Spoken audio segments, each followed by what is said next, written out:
ஐந்தாவதாக பாலை திணை. பாலை என்பது தனி நிலமாக அல்லாது குறிஞ்சியும் முல்லையும் மழை இல்லாமல் காய்ந்து போன நிலமே பாலை என அறியப்பட்டது. இது காடாகவோ மலையாகவோ இல்லாமல் இரண்டும் கலந்து வறண்டு வெப்பத்தால் திரிந்த நிலமாக இருந்தது. பாலை நில மக்கள் எயினர் என அழைக்கப்பட்டனர். பாலை மக்கள் கொற்றவையை தங்கள் தெய்வமாக வழிபட்டனர். போர் தொழில் செய்தலும் வேட்டையாடுதலும் அவர்களின் தொழிலாகும். முல்லையும் குறிஞ்சியும் முறைமையில் திரிந்து நல்லியல்பு இழந்து நடுங்குதியர் உருத்து பாலை என்பதோர் படிமம் கொள்ளும் என சிலப்பதிகாரம் சொன்ன பாலை வாழ்வியலை பார்ப்போம்.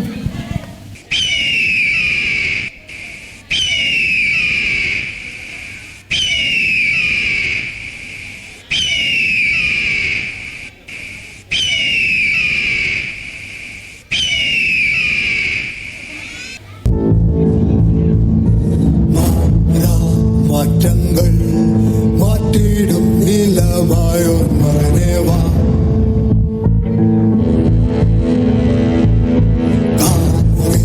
குழல் கொள் புறவில் ஏகும் கல்வர் தலைவா வா வா.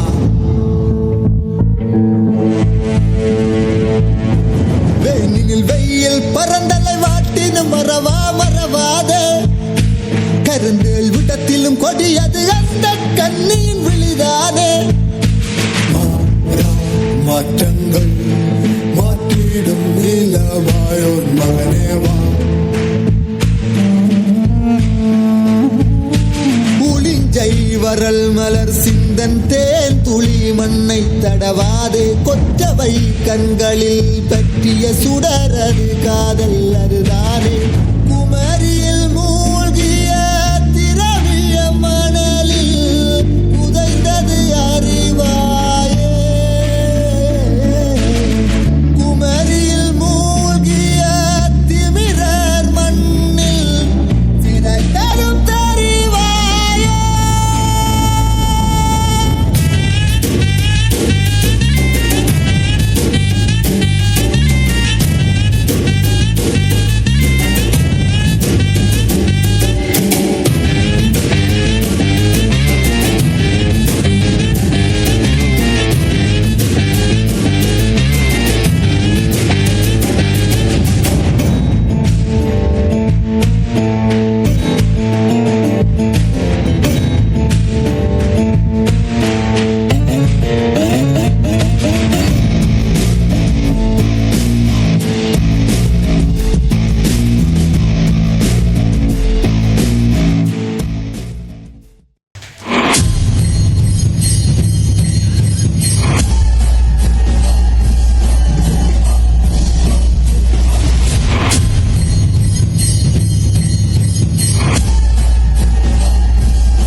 கொல்லேரே கொல்லேரே கொல்லேரே கொள்வாரே உன்னை எங்கள் வல்லோரே கொல்லேரே கொல்லேரே கொல்லேரே கொள்வாரே உன்னை எங்கள் வல்லோரே ஆனிரையிலாவி கொள்ளும் மாயர்களின் கூட்டமடா உனிரைய சூடிக்கொண்டு ஆடுகிற ஆட்டமடா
துணிந்து விட்டால் எதிரிகள்